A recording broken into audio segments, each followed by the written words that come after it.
తరలి రాద తనే వసంతం తన దరికి రాని వనాల కోసం.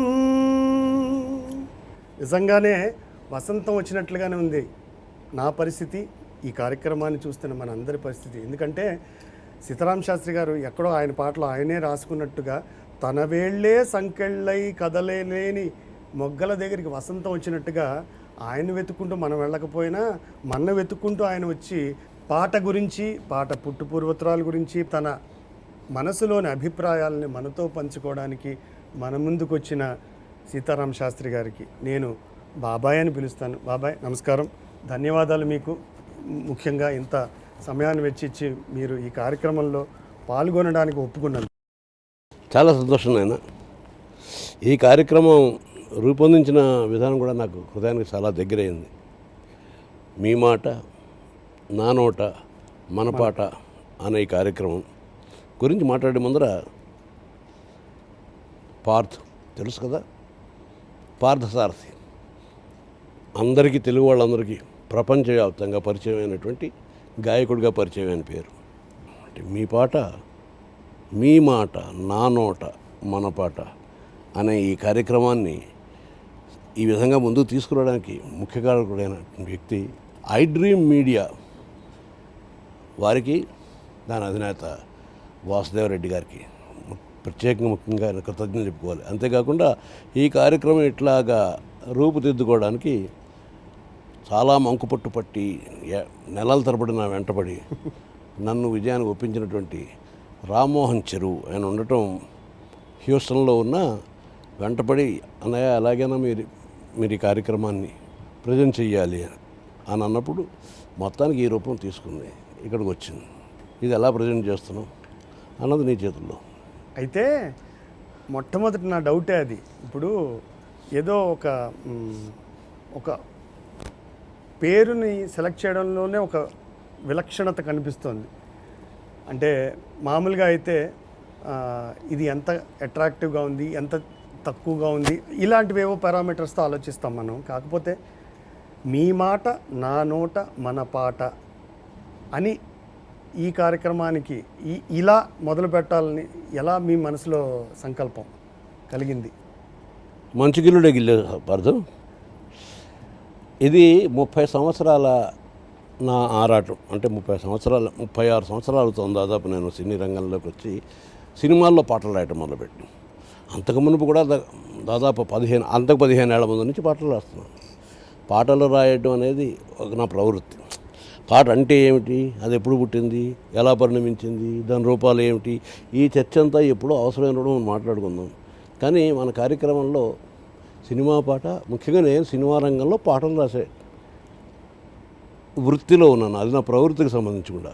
ఈ వృత్తి ప్రవృత్తి రెండింటిని కలపవలసి వచ్చినప్పుడు పాట గురించి మరోసారి ఒక విషయాన్ని అందరికీ క్లారిఫై చెయ్యాలనుకుంటున్నాను. సినిమా పాటలో ఒక వైచిత్రం ఉంది. సినిమా పాట ఒకసారి చెవులారా వినాలి, కళ్ళారా చూడాలి, కథతో పాటుగా దాన్ని గమనించాలి. ఈ 3 పనులు చేసేటప్పుడు చెవి తను పని చేసుకుని పోతుంటుంది, వింటూ ఉంటుంది, బాగుందా లేదా అనుకుంటుంటుంది. కళ్ళు తను చేసుకుపోతున్నాయి, ఏ లొకేషన్లో తీశారు, ఎవరు తీశారు, కలర్లు ఏమిటి, డ్యాన్స్లు ఏమిటి, ఎవరు బాగున్నాయా లేదా.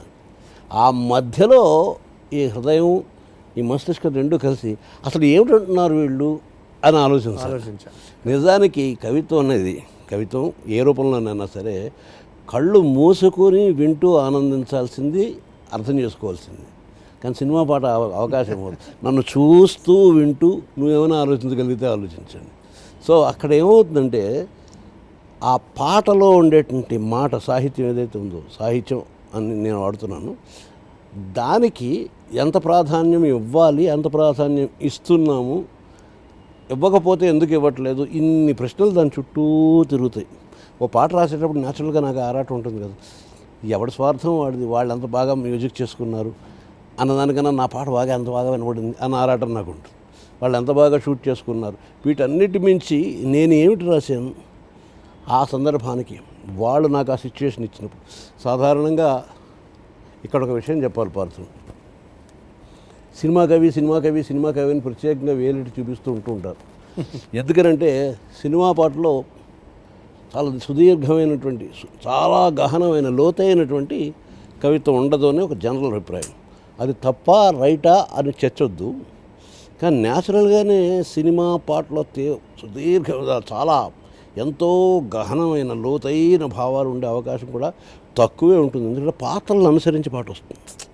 సినిమాలో పాత్రలు అందరూ కవులేం కాదు, వాళ్ళు మామూలు వాళ్ళు.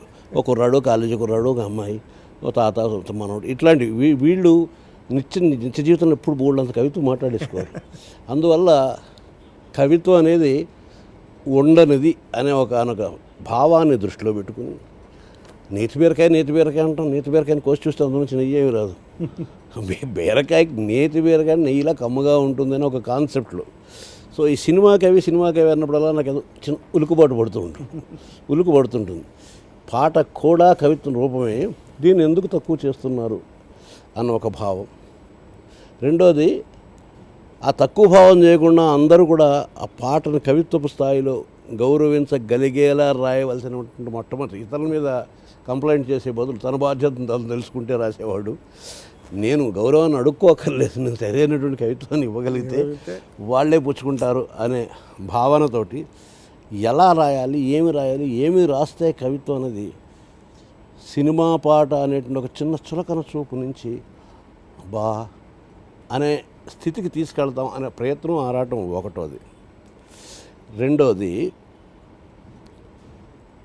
ఈ పాట రాసే ప్రక్రియలో మాట వాటి చాటును పడిపోకుండా ఉందా లేదా అనే విషయం చర్చించడం అనేది అవసరంగా నాకు అనిపించింది.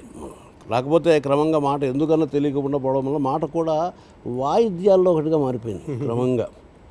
అలా మారిపోతున్నప్పుడు రాసేవాళ్ళకు కూడా, తీసేవాళ్ళకు కూడా, చూసేవాళ్ళకు కూడా, వినేవాళ్ళకు కూడా వాళ్ళకి అక్కర్లేని మనకెందుకు అనేటువంటి గోల్లో ఉన్నప్పుడు ఎవరికి పుట్టిన బిడ్డవరా ఎక్కి ఏడుస్తూనే ఉన్న సామెత ప్రకారం ఈ సినిమాలో క్రమక్రమంగా మాట దానికి ఉండవలసినటువంటి ఒక శాంక్టిటీని పోగొట్టుకుంటుందని.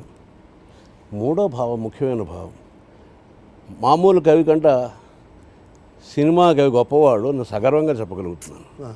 ఎందుకు అంటే మామూలుగా కవిత్వం రాసిన వాడు ప్రతిభ ఎంతో ఉండొచ్చు, పాండిత్యం ఉండొచ్చు, భాష ఉండొచ్చు, రకరకాలు ఉండొచ్చు.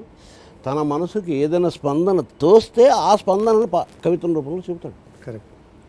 కానీ సినిమాలో పాటలు రాసే వ్యక్తి తన స్పందన రాస్తూ కూర్చోటానికి కుదరదు. పొద్దున్న లేచిన దగ్గర నుంచి సాయంత్రం పొద్దున్నే డైరెక్టర్ వస్తాడు, హీరో ఇంట్రడక్షన్ సాంగ్ అండి, హీరో గారు ప్రవేశిస్తారు, ఆయనకి ఇంతమంది ఫ్యాన్స్ ఉన్నారు, వాళ్ళందరూ లేచి ఇళ్ళు వేసేలాగా మీరు ఆ విధంగా హీరోని ఇంట్రడ్యూస్ చేస్తూ రాయాలి. అది రాసి లోపల మధ్యాహ్నం ఇంకొక ఆయన వస్తాడు. ఇది మన 6th గీతం అండి, ఏడుపు కొట్టు పాట. 6th గీతం ఏమిటి నాయన, ఆఖరిని వస్తుందిలేండి, అది సాధారణంగా విషాదం అంతాను, అందులో ఏడుస్తుంటారు. నాయన నాకు తెలిసి మన సంప్రదాయంలో విషాద పాటలు, ఏడుపు పాటలు అనేవి ఏమీ లేవు, నువ్వేం చెప్పదలుచుకున్నావో చెప్పు అన్నప్పుడు అక్కడికక్కడే ఒక వీర రసం, అక్కడికక్కడే ఒక కరుణరసం, మళ్ళీ వెంటనే వచ్చి ఒక దేశభక్తి. సడన్గా మీ మార్కులో నిగ్గదీసి అడగండి అని సమాజాన్ని తిడుతూ పాట రాయండి సాయంత్రం. ఒకే రోజుని ఇలాగా ఒకదానికొకటి సంబంధం లేదు, మధ్యలో ఉన్నట్టుండి వీళ్ళు ఊహించుకునే పాట అండి అనండి. ఊహించుకునే పాట అంటే వాళ్ళు ఏమి ఊహించుకుంటారో నేను ఊహించాలి వాళ్ళ తరఫున. అది బేసిక్గా వేరే వాళ్ళ స్పందన, అది దర్శకుడు కావచ్చు, నటులు కావచ్చు, వాళ్ళ స్పందన మీ హృదయ స్పందనగా అంతే కదా. సందర్భాలని, ఆయా సందర్భాలని, ఎన్నో సందర్భాలకి నేను ప్రతిస్పందించాల్సి ఉంటుంది. నేను అంటే సినిమా పాటలు రాసేటువంటి వ్యక్తి, అంత అవకాశం ఒక్క సినిమా రంగం తప్ప ఇంకెవరు. కాబట్టి ఈ కార్యక్రమం ప్రారంభం చేసే ముందర నేను మొట్టమొదట నన్ను సినిమా పాటలు రాయడానికి అవకాశం ఇచ్చినటువంటి సిరివెన్నెల సినిమా నిర్మాతలు, దానికి దర్శకత్వం వహించి నాకు సిరివెన్నెల అనే పేరు ఇచ్చి మరొక కొత్త జన్మని ఇచ్చిన విశ్వనాథ్ గారు, ఆ పాటల్ని అంత అద్భుతమైనటువంటి సంగీతంతో ఈనాటికి కూడా మర్చిపోకుండా శాశ్వతంగా నిలబెట్టినటువంటి సంగీత దర్శకులు కెవి మహాదేవన్ గారు, ఆయనతో పాటు ప్రపంచ ప్రఖ్యాతి చెందినటువంటి వేణువాద విద్వాంసుడు హరిప్రసాద్ చౌరాసియా, ఆయన మ్యూజిక్ వింటుంటే పాడుతూ శ్రీకృష్ణుడు పాడుతుంటే ప్రకృతి అంతా అలా పరవశంగా ఉండిపోయేదట. ఆయన మాత్రం ఈయనకన్నా ఏం గొప్పగా వాయించుండేవాడు అని అనిపించింది నాకు యాక్చువల్గా. ఆయన అంత గొప్ప వేణువాద విద్వాంసుడు ఆయన. వీళ్ళందరి కాంబినేషన్లోనూ అతి విచిత్రంగా నేను బ్రహ్మదేవుడిగా రచిస్తున్నాను, సరస్వతీదేవి వీణగా పలుకుతున్నాను అనే అర్థం వచ్చేలాంటి పాటతోటి రంగప్రవేశం చేయడం అనే ఒక అదృష్టం నాకు దక్కడం. ఆ పాటకు అంతకుముందు నేపథ్యం ముందర ఆ అవకాశం ఇచ్చే ముందు విశ్వనాథ్ గారు మా ఎంతో ఆప్తుడు ఆయన అన్నయ్య, ఎప్పుడూ గుండెల్లో కొలువు ఉండే అన్నయ్య, ఎప్పుడు గాలి అనేది పంచభూతాల్లో గాలి వాయువు అనేది ఉన్నంతకాలం చిరస్థాయిగా నిలిచే అన్నయ్య ఎస్పి బాలసుబ్రహ్మణ్యం గారు. ఆయనకి ఫోన్ చేసి పిలిచి, అబ్బాయి మణి, ఈ కుర్రాడు గంగాతరణం అన్నట్టు పాట పాడతాడు విను అన్నాను. నేను అప్పుడు సాగాసనంగా నల్లగా పొట్టిగా, అంటే పొట్టిగా అంటే అప్పటి నుంచి నేను ఇప్పుడు సాగిపోలేదు, ఆ ఆకారంలో పాడతాడు విను అన్నప్పుడు నేను మామూలుగా నేను గాయకుడిని ఏమీ కాదు, కానీ గాయకుడు కానివాడు అంటే ఎవడో మనిషి ఉన్నాడు గుర్తించు. అంటే మీరు పాడారు అన్నా లేదు, నాకు చిన్న ఉలుకు పాడతారా బాబాయ్, పాడారా మీరు అని చూస్తావేమో అని భయం. సినిమాల్లో కూడా పాడారుగా. లేదయ్యా, అందరూ అమితాబ్ బచ్చన్ కన్నా ఏం తక్కువ కన్నా అందరూ పాడతారు. నేనే బాత్రూమ్ సింగ్ అంటారు. కూని రాగలు తీయనివాడు ఎవడో ఉండడు, షేక్స్పియర్ ఎవరో అన్నట్టు గుర్తు నాకు. సంగీతం పట్ల వైమనస్యం ఎవరికైనా ఉందంటే వాడు సంథింగ్, వాడికి ఏదో లోటు ఉందని. సంగీతం అనేది ఆస్వాదించలేనివాడు. సో ఎవడికొచ్చిన విధంగా వాడు పాడుకుంటాడు. నాకో బాణి ఉండేది అప్పుడు, సినిమా పాటలు కాకుండా వేరే పాటలు ఎవరు రాసి ఉండేవాడినేమో, కానీ ఒక బాణిలో అనుకుని రాయటం. అది నా గంగావతరణం అన్న పాట వినిపించిన వెంటనే బాలుగారు కళ్ళు చెమరించినాయి. ఆయన కుర్చీలోంచి లేచి నమస్కారం పెట్టి, మీ పాటలు నేను 100 పాటలు పాడాలనుకుంటున్నాను అన్నప్పుడు నాకు ఆ మాట తలుచుకున్నప్పుడు ఇప్పుడు కూడా ఒళ్ళు పలకరిస్తుంది. అదేదో సాక్షాత్తు ఆయన పేరు సుబ్రహ్మణ్యేశ్వర స్వామి వచ్చి ఒక వరం ఇచ్చినట్టుగా ఆ రోజు నాకు అనిపించింది. అప్పటికి ఇంకా నా మొదటి పాట అవునో కాదో, ఓకే అయిందో లేదో, ఈ ఓకే భాషలు ఇవన్నీ చాలా ఉన్నాయి.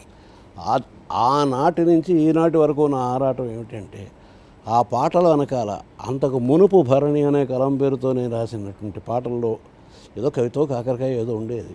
అది ఇందులో మిస్ అయ్యిందా, మిస్ అవ్వకుండా ఉండిందా, ప్రజలకు ఏ విధంగా చేరువైతే వాళ్ళు ఏ విధంగా స్వీకరిస్తున్నారు, ఈ ఆరాటాన్ని పంచుకోవాలన్న కోరిక 20 ఏళ్ళ బట్టి లేదా 30 ఏళ్ళ బట్టి ఉంది. దీన్ని ఏదో ఒక కార్యక్రమం ద్వారా, ఏదో సిరివెన్నెల తరంగాలు అన్న పుస్తకాన్ని రాశాను, అలాగే ఇంకా రకరకాల ప్రయత్నం చేశాను.